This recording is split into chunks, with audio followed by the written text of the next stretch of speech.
Voilà.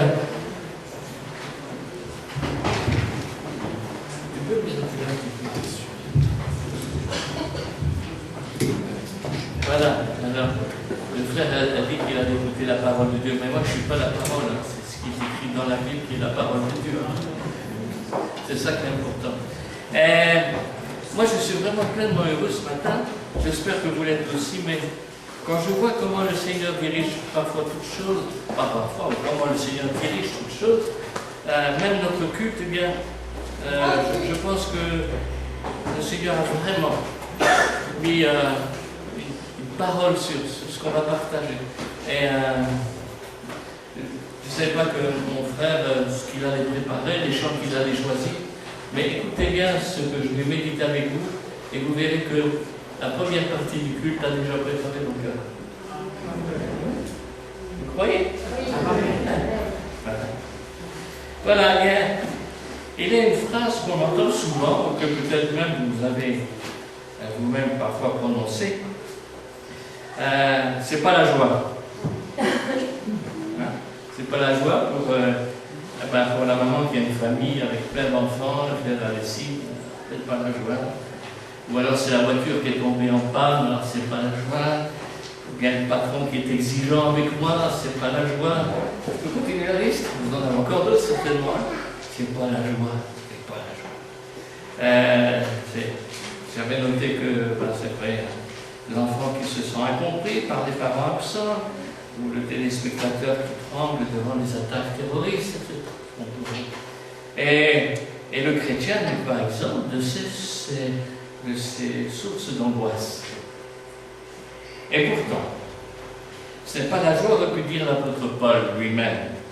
Il a été prisonnier, il a été arrêté dans un ministère pourtant fructueux, et il a été parfois très juste financièrement.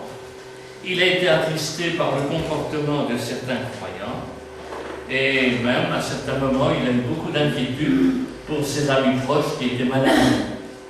Et voilà ce qu'il écrit, et ce que je vais lire avec vous maintenant, dans l'épître de Paul aux Philippiens, au chapitre 4. Réjouissez-vous, au verset 4. Réjouissez-vous toujours dans le Seigneur.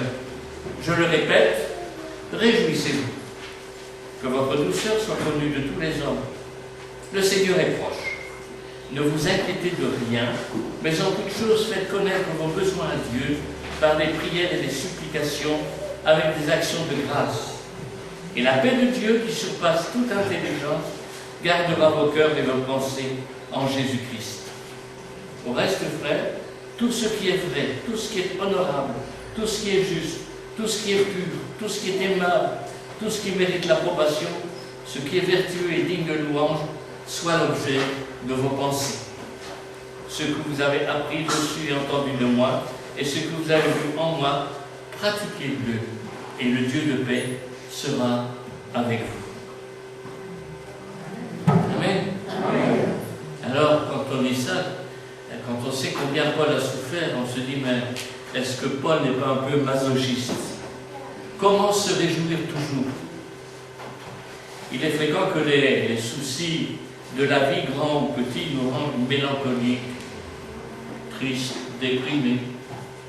Cependant, Paul ne demande pas aux Philippiens d'être heureux ni de se promener avec un grand sourire béat, disant tout va bien, pas du tout. Mais il dit de se réjouir dans le Seigneur, grâce à lui et à cause de lui. Remarquez que le verbe se réjouir est là conjugué à l'impératif. Vous savez tous comme moi que l'impératif, c'est un commandement. Réjouissez-vous.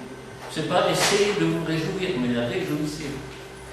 C'est en tout cas ce qui m'avait frappé lorsque je relisais ce texte.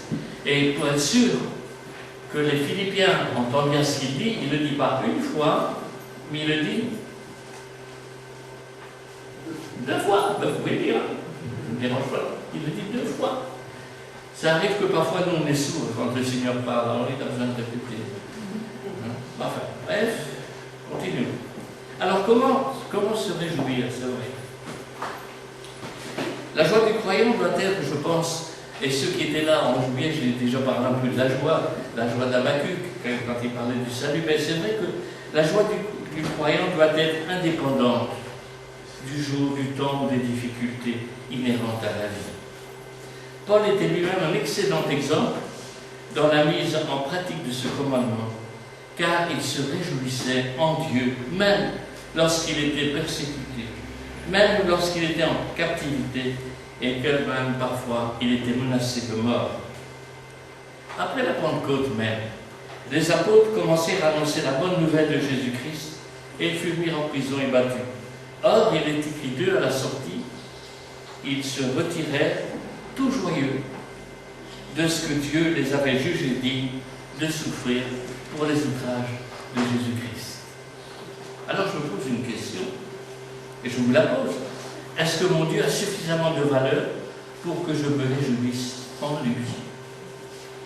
Dans les Écritures, les fidèles du Seigneur se réjouissent à différents moments, dans différents textes, concernant la bonté de Dieu, dans les textes que nous trouvons dans l'Ancien Testament, ou dans le salut qui leur a été accordé. Par exemple, dans le psaume 40, il dit tout ceci: que tous ceux qui te cherchent soient dans l'allégresse et se réjouissent en toi. Que ceux qui aiment ton salut disent sans cesse: exalté soit l'Éternel. Dieu a promis de pourvoir à tous nos besoins, ce que Paul va affirmer un peu plus loin dans ce chapitre 13. Au psaume 84, l'écrivain dit ceci: car l'Éternel Dieu est un soleil et un bouclier. L'Éternel donne la grâce et la gloire. Il ne refuse aucun bien à ceux qui marchent dans l'intégrité. Jésus lui-même le dira dans le fameux sermon sur la montagne, dans Matthieu au chapitre 6. Et pourquoi vous inquiétez au sujet du vêtement? Considérez comment croissent les lys des champs. Ils ne travaillent ni ne filent. Et pourtant, ils ont ce dont ils ont besoin. L'apôtre Paul lui-même se réjouissait du privilège qu'il avait de servir Dieu. Je rends grâce à celui qui m'a fortifié, à Jésus-Christ notre Seigneur, de ce qu'il m'a jugé fidèle en m'établissant dans le ministère. Cette bonne nouvelle qu'il annonce, eh bien, c'est ce qui importe pour lui, quelles que soient les conditions. Qu'importe, de toute manière, que ce soit pour l'apparence, que ce soit sincèrement, Christ n'est pas moins annoncé. Je m'en réjouis et je me réjouirai encore. Voilà plein de sujets de joie et de reconnaissance. Notre joie, frères et sœurs, elle est dans le Seigneur, c'est-à-dire liée à ce qu'il est, à ce qu'il nous a révélé de lui-même. Pas un système religieux, non, en ce Dieu qui nous aime, en ce Dieu qui nous a envoyé son Fils pour que nous obtenions le plein pardon de nos péchés, pour que nous ayons l'assurance de la vie éternelle, pour que nous ayons une place dans le ciel, la possibilité d'avoir accès à Dieu comme un Père. Voilà la base même de ma joie. Réjouissons-nous parce que nos noms sont inscrits dans les cieux. Réjouissons-nous parce que le Seigneur nous réserve même une récompense. Je ne la détaillerai pas ce matin, je ne la connais pas trop, mais je crois que Dieu nous donnera des récompenses. Notre joie est également dans le Seigneur parce qu'elle est partagée avec lui. Nous partageons notre joie avec lui par les chants que nous venons de faire monter vers le ciel, par la prière que nous faisons de reconnaissance que nous faisons monter vers le ciel, par la communion avec lui, nous pouvons entretenir cette vraie joie. Et l'apôtre Paul dit toujours: réjouissez-vous toujours. Si notre joie tenait à nos circonstances, elle serait temporaire, elle serait intermittente. C'est seulement parce qu'elle est liée à celui qui est le même aujourd'hui, hier, aujourd'hui, éternellement, qu'elle peut être durable. Et même, nous pouvons ajouter que la pensée du retour du Seigneur pour nous délivrer nous permet également de surmonter les obstacles pour réaliser vraiment la joie dans le Seigneur. Amen. Amen. Nous prenons patience parce que nous savons qu'il vient et notre courage augmente si nous pensons combien la venue du Seigneur est proche. Et la venue du Seigneur, frères et sœurs, est peut-être plus proche que nous le pensons. Nous sommes assurés aussi qu'il est près de nous à côté de nous, avec nous, en nous. Alors, frères et sœurs, c'est la joie ce matin. Amen. Maintenant, là où nous sommes, oui, frères et sœurs, réjouissons-nous. C'est l'apôtre, nous sommes invités non seulement à nous réjouir dans le Seigneur, mais vraiment toujours en lui, malgré les difficultés et l'opposition, malgré l'ennemi qui nous attaque, malgré nos défaillances, malgré les défaillances de ceux qui appartiennent au Seigneur. Le croyant réalise toujours que cette joie est profonde en Christ. C'est Jésus lui-même qui disait à ses disciples, alors qu'il savait que bientôt il allait partir, vous donc aussi, vous êtes maintenant dans la tristesse, mais je vous reverrai. Et votre cœur se réjouira, et nul ne nous ravira, et nul ne vous ravira votre joie. Amen. Amen. Le retour du Seigneur doit être aussi notre joie. La responsabilité quand même des croyants est de représenter Christ dans le monde et de montrer vraiment cette joie et aussi cette douceur dont l'apôtre Paul fait mention tout à l'heure, qui caractérise vraiment la marche de Jésus sur la terre. Jésus, le chrétien, se garde d'affirmer ses droits ou de défendre avec les armes. La douceur d'esprit face à l'opposition du monde est une qualité appréciée de Dieu. Nous n'avons pas besoin d'armes pour nous défendre, parce que la joie du Seigneur est notre certitude. Et que, tout à l'heure, le frère parlait du témoignage de cet ami qui a échappé à la mort, mais le Seigneur est là. Et il vient bientôt. Il vient bientôt. Alors, les soucis, les épreuves de la vie tendent à remplir nos cœurs d'anxiété. Mais nous savons que le Seigneur veut se charger de tous les fardeaux. Ne portez pas vos fardeaux. Déposez-les au pied de la croix. Déposez-les au pied de celui qui nous aime. Ne l'oublions pas, si nous perdons notre joie et notre paix, nous déshonorons Dieu par notre manque de confiance.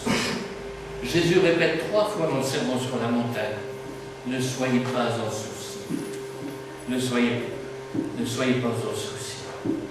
Au lieu de nous agiter, de nous mettre en souci, nous devons présenter nos requêtes à Dieu. Alors la paix de Dieu sera goûtée dans nos cœurs. Dans Isaïe au chapitre 30, il y a ce verset que certains connaissent certainement. C'est dans le calme et la confiance que sera votre force. Dans la tranquillité même et la confiance que sera votre force. Dieu désire que nous venions vers lui, non seulement pour exposer nos propres besoins, mais aussi pour intercéder en faveur des autres. Nous ne voulons pas être égoïstes, mais nous voulons apporter tout cela au Seigneur. Et avec joie et reconnaissance, comme dit Paul, avec action de grâce. Jusque-là, dans sa vie, Paul n'a pas connu que la prison. Il a dû affronter de nombreux dangers. Sa vie même a été mise en péril. Les mauvaises rencontres toujours possibles sur la vie. La haine déterminée de tous ceux qui n'acceptent pas son message. Dans une lettre, dans sa lettre aux Corinthiens, il dira avoir frôlé la mort par lapidation et vécu plusieurs naufrages. C'est ça la vie de Paul. Et il dit: soyez joyeux. Sans compter un sujet d'inquiétude qui surpasse tous les autres. Et ça, c'était vraiment pour Paul un grand souci. La fragilité de nos églises, de l'Église et de nos églises. Ces églises menacées de l'intérieur comme de l'extérieur. Oui, Paul sait de quoi il parle pour tout ce qui touche aux soucis et aux inquiétudes. Il ne nous apporte pas une théorie déconnectée de la réalité, mais il est parfaitement crédible. Il a déjà mis en œuvre pour lui-même les solutions qu'il propose aux Philippiens. Alors, quelles seraient ces solutions? Il m'a semblé qu'il y a 3 difficultés qui nous empêchent parfois vraiment d'entrer pleinement dans le fait que nous sommes appelés à déposer nos soucis auprès du Seigneur. La première difficulté, c'est ce que nous ressentons. Nous avons nos propres idées sur ce que devrait être la paix de Dieu. Nous attendons un sentiment agréable, un bien-être intérieur. Mais la paix dont Paul nous parle est au-delà du sentiment, au-delà du simple bien-être intérieur. Il nous dit que cette paix gardera nos cœurs en Jésus-Christ. Et ici, le cœur ne fait pas référence au sentiment, mais à la volonté.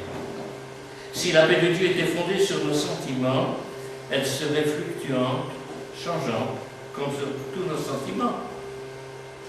Mais non, la paix de Dieu n'est pas liée à nos sens, elle n'est pas fluctuante, elle n'est pas changeante. Paul ne promet pas un sentiment agréable et bienfaisant, parce que Dieu n'appartient pas à la réalité sensible. Paul nous parle d'une réalité objective. Il s'agira donc de persévérer à communier avec Dieu, avec ce Dieu, quels que soient nos sentiments, parce que la paix de Dieu est au-delà de nos sentiments.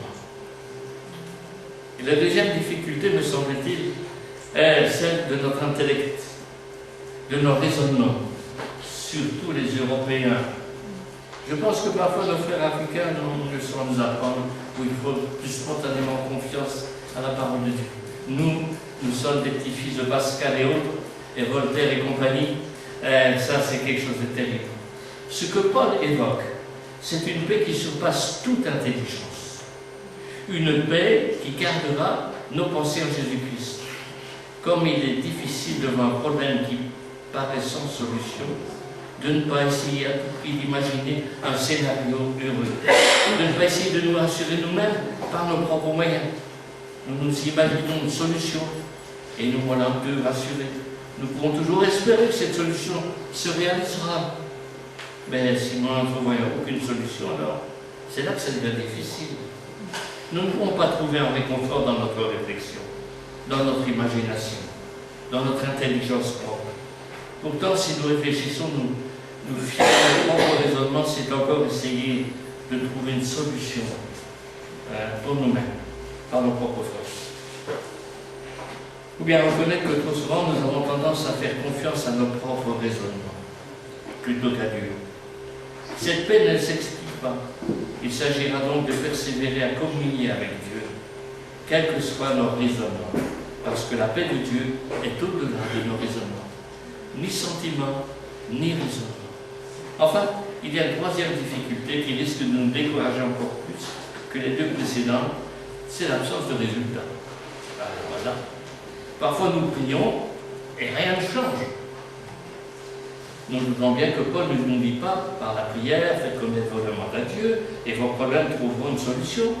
Il nous dit, par la prière, faites connaître vos demandes à Dieu et vous aurez la paix de Dieu. Ce n'est pas nécessairement la réponse. Hein? Parce que j'aurais dit au Seigneur ce dont j'ai besoin ou j'aurais prié pour les besoins des autres, j'ai alors la paix du Seigneur qui entre dans ma vie. C'est différent.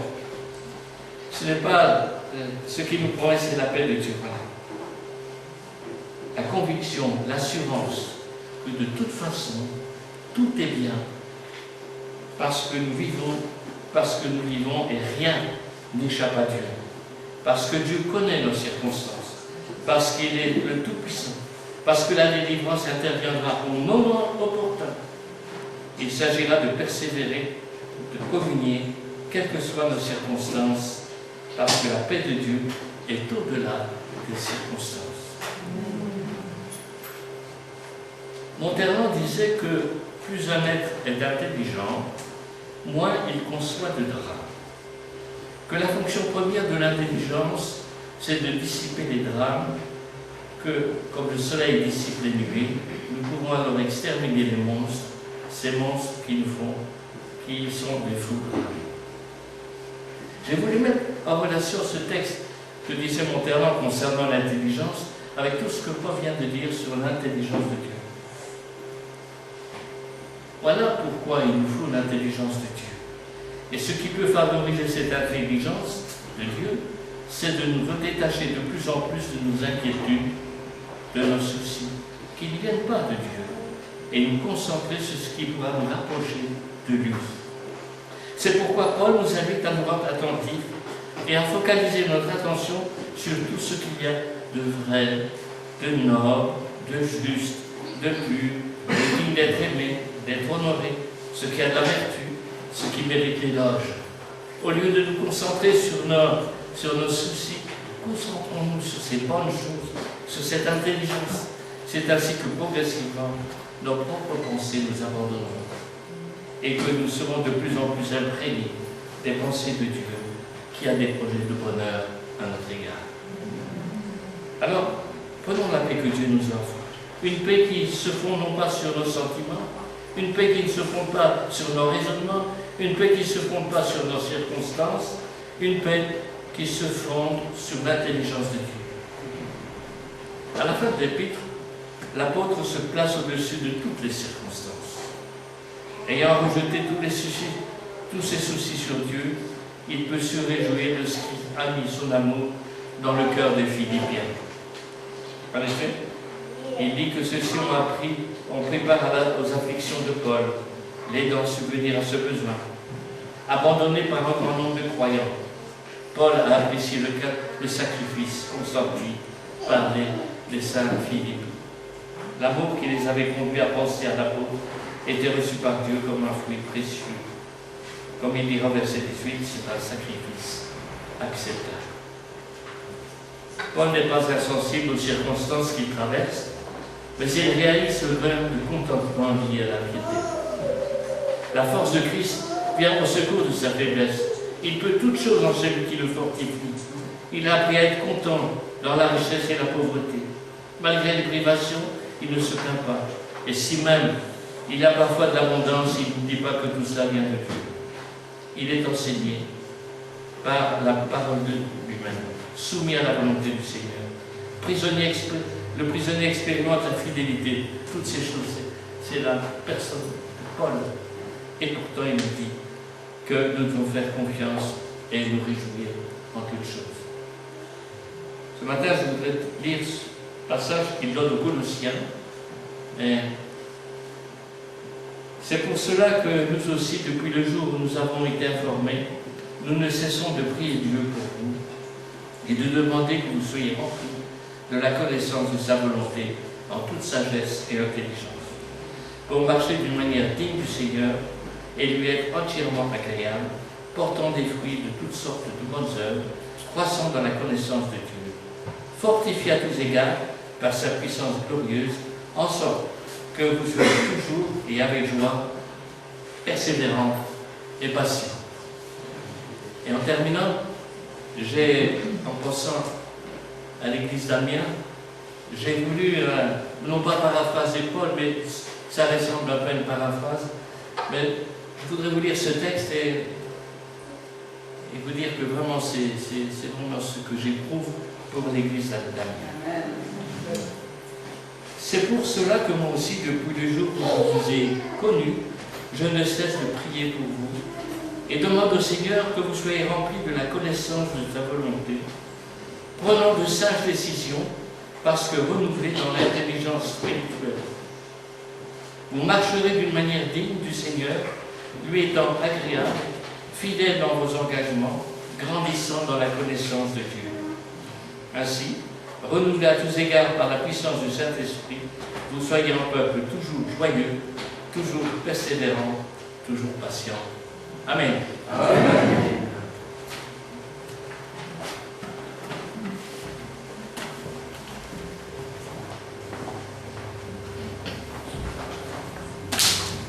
Voilà, merci pour ce message, François, qui est un message en fait puissant, cette parole, réjouissez-vous toujours dans le Seigneur. En fait, on ne peut pas le dire ni le comprendre de façon humaine, sinon par la puissance de l'Esprit, en se rendant compte de cette puissance qu'il y a derrière cette parole. Nous pouvons nous réjouir, non pas parce qu'il n'y a pas de tribulation, j'ai beaucoup aimé toutes les subtilités qui s'est trouvées dans le message de François, de dire que certaines fois, nous n'avons pas la réponse, mais en fait, on a, un peu comme si on avait d'autres lunettes, un autre regard sur les situations. C'est ce qu'on voit aussi dans l'étude de l'Apocalypse.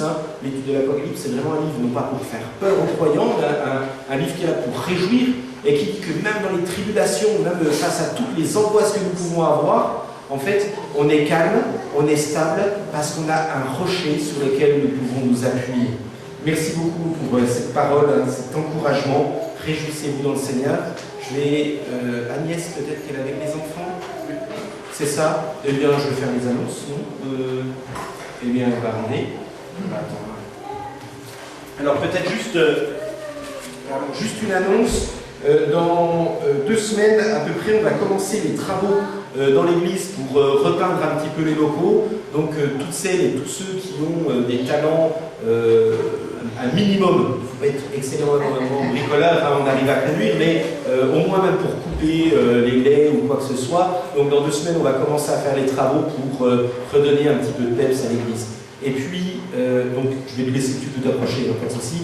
Un sujet aussi, j'ai une personne d'origine musulmane qui m'a téléphoné, donc tu la connais, Latifa, une personne marocaine, qui m'a téléphoné parce qu'elle a sa sœur Malika qui est au Maroc, qui est malade, et en fait, c'est assez original, elle ne veut pas demander la prière auprès des musulmans, elle dit, quand je demande aux musulmans, en fait, on sent qu'il y a de l'hypocrisie, par contre, je fais confiance à la prière des chrétiens. Donc demain, je vais devoir rencontrer cette personne, qu'on ait l'occasion de prier, donc, pour la personne qui m'a contacté, pour sa sœur Malika, qui est malade. Voilà, je pense que c'est vraiment des beaux témoignages. On prie pour que des personnes d'origine musulmane viennent à la foi. Et puis, je pense qu'on va bientôt voir quelque chose se passer. Je te laisse.